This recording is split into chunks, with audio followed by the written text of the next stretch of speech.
In this video, we're going to look at a transmutation example. So here's our question. For the following U-235 fission reaction, calculate the energy released per fission and per kilogram of uranium-235 reacted. We've got uranium-235, which combines with a neutron to produce strontium-94, xenon-139, 3 neutrons and energy. We've got the resting masses of our U-235, our neutrons, our strontium-94, and our xenon, and all of them are in atomic units. Okay, so let's find out what the energy is per fission. So first off, we've got to work out what the mass of the reactants are. I'm going to call that Mr. Okay, so what have we got? Well, we've got uranium-235, and that's got a mass of 235.04394 atomic mass units. Then I've got a neutron, and that neutron number is 1.008665U. And I'm going to add them all together, and that gives me a total of 236.05261 atomic mass units. So that's the mass of the reactants, and now we've got to determine what the mass of the products are going to be. And I'm going to call that mass of the products MP. So we've got our strontium-94, and that comes out at 93.9154 atomic mass units. Our xenon-139, which is 138.9184 atomic mass units. I also have 3 neutrons, so I must multiply my mass of neutrons by 3.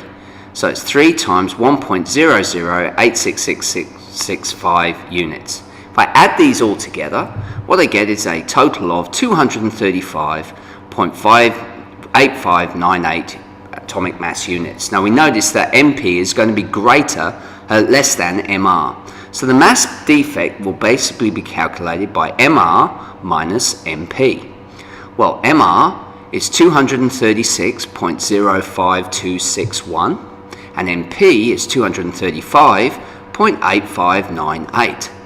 That gives a combined mass defect of 0.19281 atomic mass units. Now I need to convert U's into kilograms, or atomic mass units into kilograms. So 1 U equals 1.66 times 10 to the negative 27 kilograms.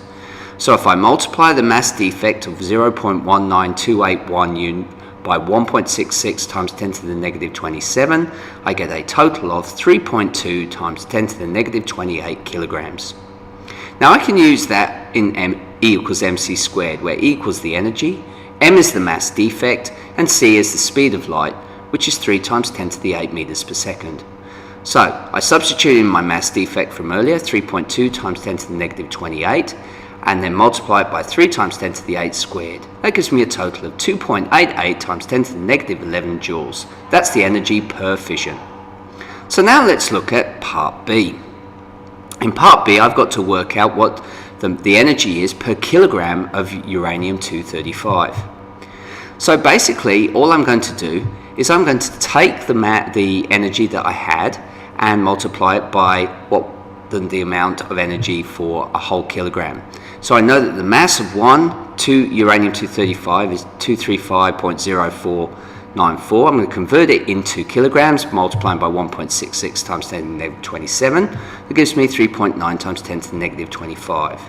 So that gives me, we know that 1 atom releases 2.88 times 10 to the negative 11 joules of energy. So 1 kilogram will be that value divided by 3.9 times 10 to the negative 25, which gives me 7.38 times 10 to the 13 joules of energy. Wow, that's huge. That's what generates a nuclear bomb. Okay, hope that makes sense. Thanks for watching.